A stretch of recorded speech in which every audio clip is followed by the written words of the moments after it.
कहते हैं इस दुनिया में ईमानदारी और खुददारी आज भी जिंदा है। ऐसे वक्त में जब लोग दूसरों की संपत्ति लूटने के तरीके ढूंढते हैं, वहीं एक बुजुर्ग मछली बेचने वाले ने इंसानियत की ऐसी मिसाल पेश की है जिससे हर किसी को सीख लेनी चाहिए। इस मछली बेचने वाले को नोटों से भरा बैग 3 साल पहले मिला था। 3 साल से यह बुजुर्ग इन नोटों से भरे बैग के मालिक का पता ढूंढ रहा था। अगर यह बुजुर्ग चाहता तो इस नोट से भरे बैग से अपनी जिंदगी संवार सकता था, अपने बच्चों का भविष्य बना सकता था, लेकिन उसने ऐसा नहीं किया। ईमानदारी और खुददारी दिखाते हुए 3 साल तक इसने नोटों के बैग की हिफाजत की और उसके असली मालिक की खोज करता रहा। आखिरकार वह इस काम में सफल हो गया। केबीसी न्यूज में आपका स्वागत है और मैं हूँ आपके साथ मोना। ईमानदारी की मिसाल पेश करते इस बुजुर्ग को देखिए।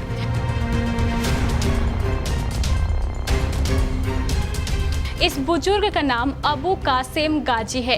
अबू कासिम गाजी ने ईमानदारी की वह मिसाल पेश की है जिसे कभी नहीं भुलाया जा सकता।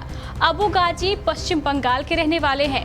यह मामला पश्चिम बंगाल के उत्तर 24 परगना के बसीरहाट का है। यहाँ रहकर मछली बेचने वाले एक शख्स ने ईमानदारी की एक अनूठी मिसाल पेश की है।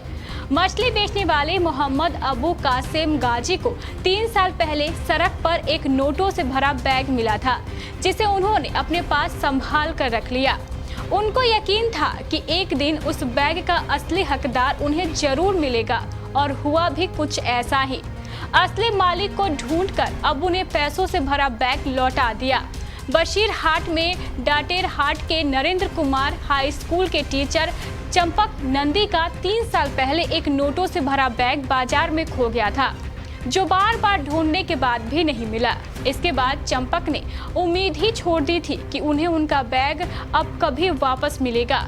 यहाँ तक कि समय के साथ साथ वो भी इस घटना को भूल चुके थे, लेकिन मछली बेचने वाले मोहम्मद अबू कासिम गाजी इस घटना को नहीं भूले।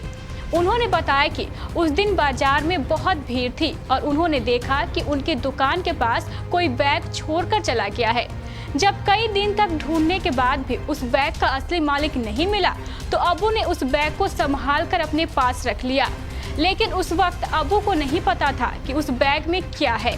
बाद में जब अबू ने बैग को खोलकर देखा तो उनकी आंखें फटी की फटी रह गई। उस बैग में 70,000 रुपए थे, जिसमें नोटों के बंडल रखे हुए थे। उन्होंने उस बैग को अपनी पत्नी को संभाल कर रखने को दे दिया, जिसे उन्होंने अलमारी में रख दिया। उसके बाद लॉकडाउन के दौरान जब अबू का काम बंद पड़ गया था, तभी भी उन्होंने उन पैसों को हाथ नहीं लगाया। उसके बाद अचानक से एक दिन जब दोबारा अबू और उनकी पत्नी को लगा कि इतने साल बाद भी जब कोई उस बैग का हकदार नहीं आया है, तो उन्होंने उन पैसों को मस्जिद में दान कर देने के बारे में सोचा। जब दोबारा उस बैग को खोला और ध्यान से देखा तो पाया कि उसमें एक स्टेशनरी की दुकान का कैश मेमो था।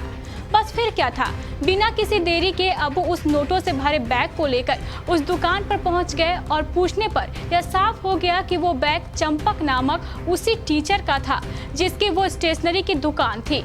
3 साल बाद अपने पैसों को वापस देख चंपक की खुशी का ठिकाना नहीं रहा, और उन्होंने यह भी बताया कि उस बैग में 1 रुपये भी कम नहीं था।